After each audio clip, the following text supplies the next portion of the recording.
Hello दोस्तों, welcome to Doval talk. Thumbnail आप लोग देख चुके होंगे। मैंने लिखा हुआ है 25% सिलेबस इक्वल टू 80% टारगेट। हम लोग 25% सिलेबस कवर करेंगे और उससे 80% लाने की कोशिश करेंगे। मतलब कि 80% हमारा टारगेट रहेगा, लेकिन उस 80% में से अगर 70% भी हम लेकर आ जाते हैं तो बड़े आराम से आप लोगों का रेलवे ग्रुप डी का एग्जाम पास हो जाएगा। और ये जो आपका 25 और 80 का ये कॉन्सेप्ट है ना, ये हर जगह लागू होता है। आप खुद ही देख लो, आप में से भी बस 25% स्टूडेंट ही ऐसे होते हैं जो 80% सीट पे सिलेक्शन लेते हैं। एक ही स्टूडेंट होता है, वो एसएससी सीएचएसएल भी क्रैक कर रहा है, वो ग्रुप डी का एग्जाम भी क्रैक कर रहा है, वही कोई स्टेट लेवल का एग्जाम भी क्रैक कर देता है। उसके बाद वो चूज करता है कि मैं कहाँ पे जॉब करूं। अगर बाकी की बात करें तो दुनिया में सिर्फ 25% ही ऐसे शराबी है जो 80% शराब को पी जाते हैं। तो सोचो यार, ये जो 25 और 80 का कॉन्सेप्ट है ना, ये हर जगह लागू होता है, तो आपकी पढ़ाई पे भी लागू होगा। अब यार वैसे तो दो तरीके से आप एग्जाम पास कर सकते हो। या तो आप पूरी की पूरी लाइब्रेरी पढ़ लो, उसके बाद तो एग्जाम पास हो ही जाएगा भाई, क्योंकि आप तो विद्वान ही इतने हो जाओगे। या फिर आप गागर में सागर भरो, स्मार्ट वे में एनालाइज करके 20 से 25% सिलेबस पढ़ो, उसमें एक्सपर्ट बनो, उसके प्रीवियस ईयर करो, उसके मॉक लगाओ, आराम से आपका एग्जाम पास हो जाएगा। तो सबसे पहले अगर आपको 25 या 30% सिलेबस करना है ना, उसके लिए सबसे पहले आपके पास सिलेबस होना चाहिए, और सिलेबस होना चाहिए डीप में।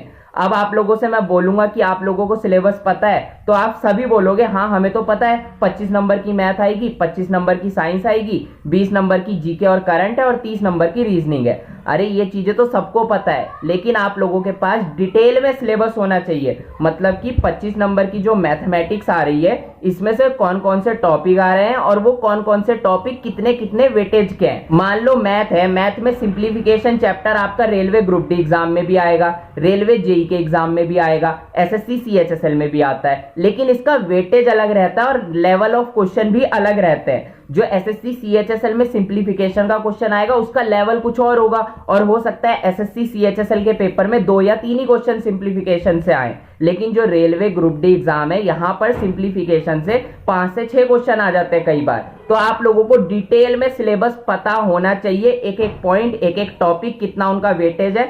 तो अगर आपके पास अभी सिलेबस नहीं है तो सिलेबस कहीं से प्रिंट करवा लो। प्रिंट करवाने के बाद जहां भी आप पढ़ाई करते हो वहां पर दीवार में उसको चिपका दो। अगर वो आप लोगों की आंखों के सामने रहेगा तो आपको पता रहेगा कि क्या क्या चीजें मैंने इसमें से पढ़ ली है, क्या क्या चीजें मुझे पढ़नी है। चलो ये तो बात हो गई सिलेबस की। अब बात करते हैं कि पढ़ना कितना है और क्या क्या पढ़ना है। देखो आज मैं आपको ओवरव्यू दे रहा हूं, इसके बाद में डिटेल एनालिसिस लेकर आ जाऊंगा कि कितना कितना सिलेबस है, क्या है, सारी चीजें बताऊंगा। डिटेल में भी बता दूंगा क्या क्या चीजें पढ़नी है। सबसे पहले हम रीजनिंग की बात करते हैं। बहुत सारे स्टूडेंट के मन में ये गलतफहमी होगी कि रीजनिंग ना 30 नंबर की तो आ रही है, पर रीजनिंग इजी होती है, हम इसे आराम से बाद में कवर कर लेंगे। लेकिन मेरी एक गारंटी है, आप वहां जब पेपर देने जाओगे ना, 30 में से 20-22 क्वेश्चन तो आप आराम से कर दोगे, लेकिन जो बाकी के 8 क्वेश्चन बचे ना, आपको लगेगा यार ये आता था पर मैं भूल गया, या फिर आप कंफ्यूज हो गए यार ये इस तरीके से होगा या इस तरीके से होगा। जैसे कि नंबर सीरीज के क्वेश्चन होते हैं, वहां आप कंफ्यूज हो जाओगे यार यहाँ पे क्यूब वाला लॉजिक लगेगा, स्क्वायर वाला लॉजिक लगेगा, या क्या लगेगा, क्योंकि आप लोगों ने वहां पे कम मेहनत की है। मानता हूं मैं कि रीजनिंग इजी होती है, अगर आप प्रीवियस ईयर के सेट भी लगा लेते हो 25-30 दिन, तो रीजनिंग काफी हद तक कवर हो जाती है। लेकिन हम लोगों को रीजनिंग में ज्यादा ध्यान देना है। 30 नंबर की रीजनिंग है तो 30 में से 30 लेके आने, 29 भी नहीं, 30 में से 30 ही लाने, क्योंकि ये इजी सब्जेक्ट है और सबसे ज्यादा वेट वाला सब्जेक्ट है, सबसे ज्यादा क्वेश्चन यहां से आने हैं। बाकी तो मैं आपको बता ही दूंगा कि कौन कौन से चैप्टर कैसे करने हैं। सेकंड बात आती है जीके की। अब जीके और करंट 20 नंबर का आएगा। अब बहुत सारे लोगों ने आपको बताया भी होगा और आपको भी पता होगा कि 20 में से 11-12 नंबर की करंट आएगी या 10 नंबर तक की करंट आएगी, और बाकी सारा आपका जीके आएगा हिस्ट्री, पॉलिटी, इकोनॉमिक्स से। लेकिन मैं आप लोगों को कहता हूं कि आपका जो करंट है ना, वो 20 में से कम 15 या 16 नंबर का आएगा।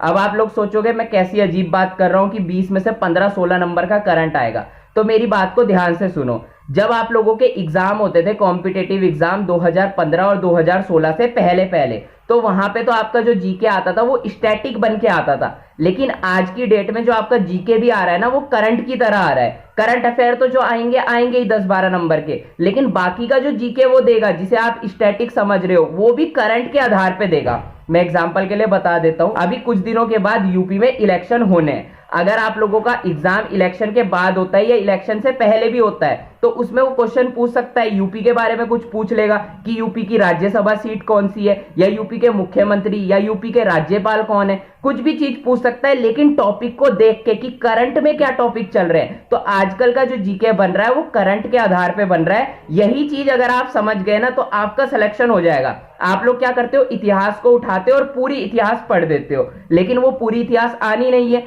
उस इतिहास में से वो टॉपिक आना है जो करंट में रिलेट कर रहा है। अब वो टॉपिक जो समझ गया कि हाँ भाई ये चीज रिलेट कर रही है, तो यार वो कैसे नहीं एग्जाम पास करेगा। इसी वजह से मैं YouTube पर पढ़ाता नहीं हूं, क्योंकि बहुत सारे चैनल्स हैं जो आपको YouTube में पढ़ा देंगे फ्री में भी, लेकिन एक राइट वे में एक गाइडेंस प्रोवाइड करने वाले चैनल बहुत कम है, और जो हैं उनको आप फॉलो जरूर किया करिए, तभी आप लोगों का एग्जाम पास होगा। और अगर आप लोग मेरे चैनल के साथ जुड़े रहते हैं अपने एग्जाम होने तक, तो जरूर मैं गारंटी दे सकता हूं आप लोग बहुत अच्छे नंबर लेकर आओगे। ये 100% तो मैं नहीं कहता कि आप पास ही कर लोगे एग्जाम, क्योंकि वो डिपेंड करता है आपकी मेहनत पे। मैं कितनी भी अच्छी गाइडेंस दे दूं या कोई कितनी भी अच्छी गाइडेंस दे दे, कितना भी अच्छा पढ़ा ले, लेकिन सिलेक्शन तो सिर्फ आपकी मेहनत पे डिपेंड करेगा। लेकिन इतना मैं बोल सकता हूं कि अगर आप लोगों के मॉक टेस्ट में कम मार्क्स आते हैं तो मार्क्स जरूर बढ़ जाएंगे और आप अच्छा परफॉर्म जरूर करोगे।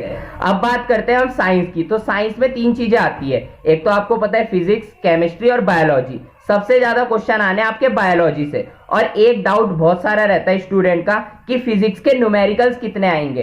तो मैं साफ बात बोलता हूं, न्यूमेरिकल 2, 3 या 4 से ज्यादा नहीं आएंगे। 4 भी मैंने ज्यादा बोल दिए, क्योंकि यार 25 नंबर की साइंस आनी है, 25 में से 7 या 8 या 9 नंबर की तो आपकी फिजिक्स आएगी। अब उस 9 नंबर में उसने न्यूमेरिकल भी डालने हैं, डेरिवेशन भी डालनी है। फिजिक्स के जो लॉजिकल क्वेश्चन होते हैं वो आते हैं। अगर एग्जामिनर आपके पेपर में 7 या 8 मार्क्स में से 4 वो न्यूमेरिकल ही डाल देगा या 5 न्यूमेरिकल डाल देगा, तो वो डेरिवेशन कहां डालेगा और वो लॉजिकल क्वेश्चन कहां डालेगा।